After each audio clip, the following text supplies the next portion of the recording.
I think this might be my new favorite boat.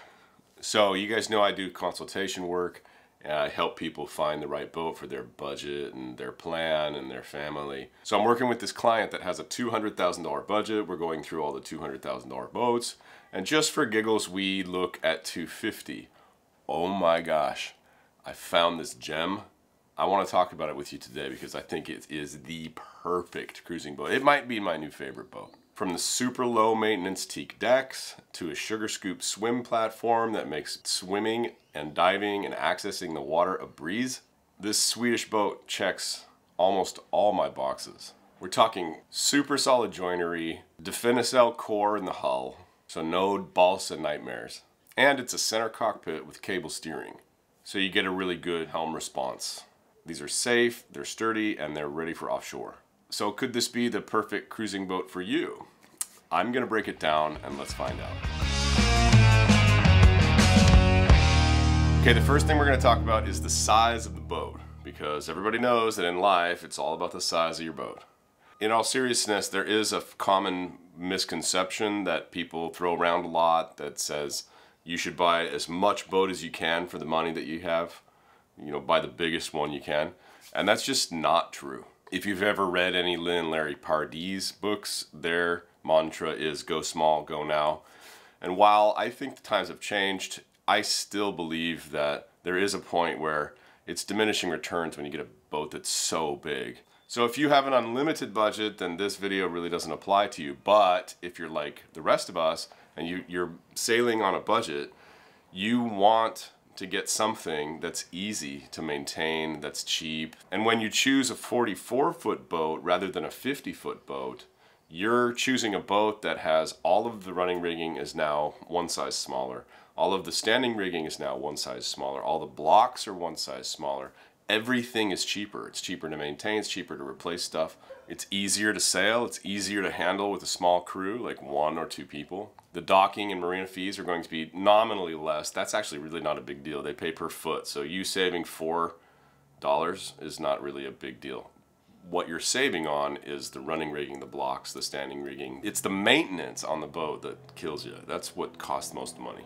And 44 is like that perfect sweet spot where you have room for kids or guests, so you can have 3 cabins in the boat. Whereas if you were going for like a 40-footer or 38-footer, it's really tough to get a 3-cabin version of a 38-foot boat. One of the greatest mantras ever penned by human beings is keep it simple, stupid. And I like that. It needs to be simple. It needs to be low maintenance. The teak decks on this boat are vacuum bagged and glued onto the boat. They're not screwed down, so they're not going to be a big problem. If you're going to have teak, that's the kind you want. I personally love teak. I think that it is one of the best non-skids and very pretty on boats. It's just a little bit of maintenance. It's more maintenance than having just regular non-skid. And the smaller the boat, the more simple the systems are. The plumbing system will now be a little bit smaller.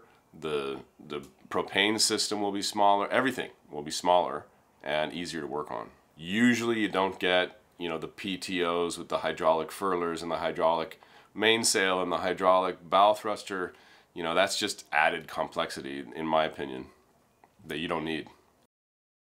Okay, build quality in these Swedish boats, the Malo, the Halbergrassi, and the Najad are second to none.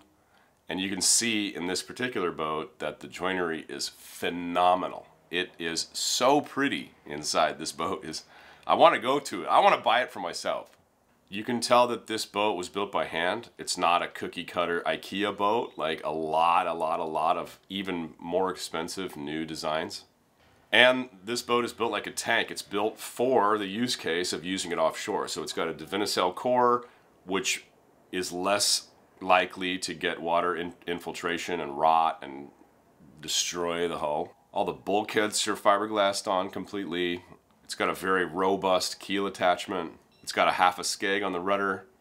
These boats are made for offshore work. Also, these boats are designed to sail well, which as you get into your cruising career, that gets more and more important. The more time you have on the water, the more you'll realize how much of a turd your boat is, or appreciate how good your boat sails. These boats are designed to sail very well. They've got a balanced hull design, they're fast enough to make passages efficiently without sacrificing stability or safety, and they're made to handle various sea states with ease. So this is one of those rare boats where it'll be fun in the bay, and it'll also be fun out to sea and safe out to sea, and can handle some big waves out to sea. This boat is a cutter, which I really love, and it's a natural cutter, so it's got tracks and it's got a furler, and the chain plate is on a bulkhead. So the boat was designed to be a cutter. That staysail stay wasn't just added in. And what that staysail does is, in higher winds or when you're trying to beat, it moves the center of effort back towards the mast. And so the dynamic is, you know, if you're just having that one big sail up front and you're in high winds, you're pushing on the front of the boat, and then the rudder is having to push on the back end of the boat, and they're fighting each other. So if you can find a way to balance the sails by using a staysail, by having a catch and using the mizzen, or by using a trysail, which is a very small mainsail, it works a lot better. It's not so hard on the gear, and it doesn't chew through the gears of the autopilot when you're trying to fight, you know, that postage stamp way on the front of your boat. That's the dynamic, and I love that. I love that feature.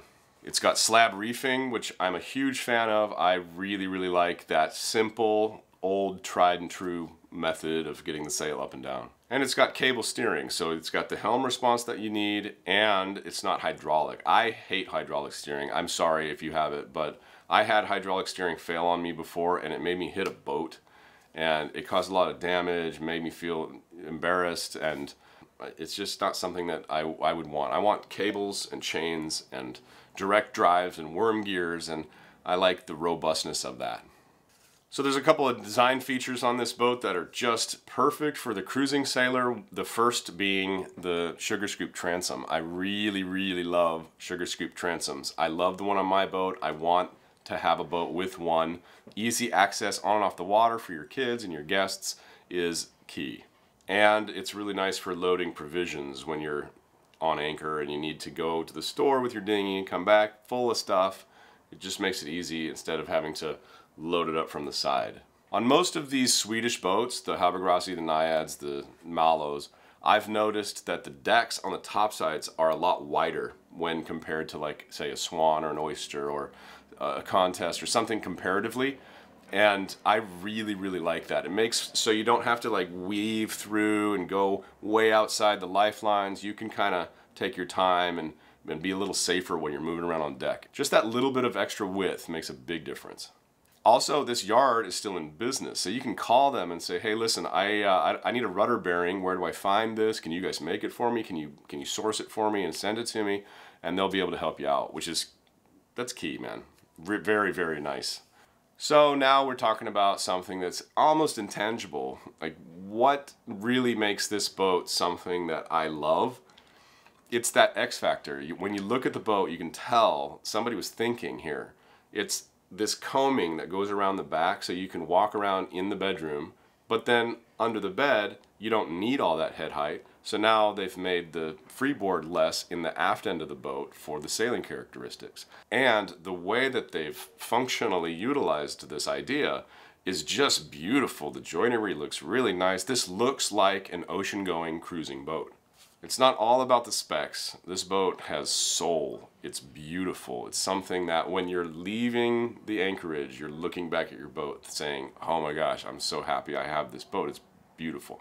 All right, so we talked about the size of this boat, we talked about the low maintenance design, we talked about the teak decks, the wide decks, the outstanding build quality, the performance under sail, and even the X factor of just the feel and the soul of the boat. So do you think that I just found the perfect cruising boat?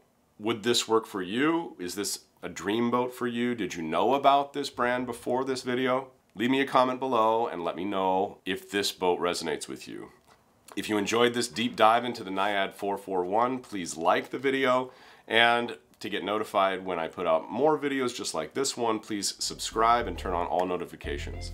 Much love, everybody. I hope you loved the boat. Till next time, peace, love.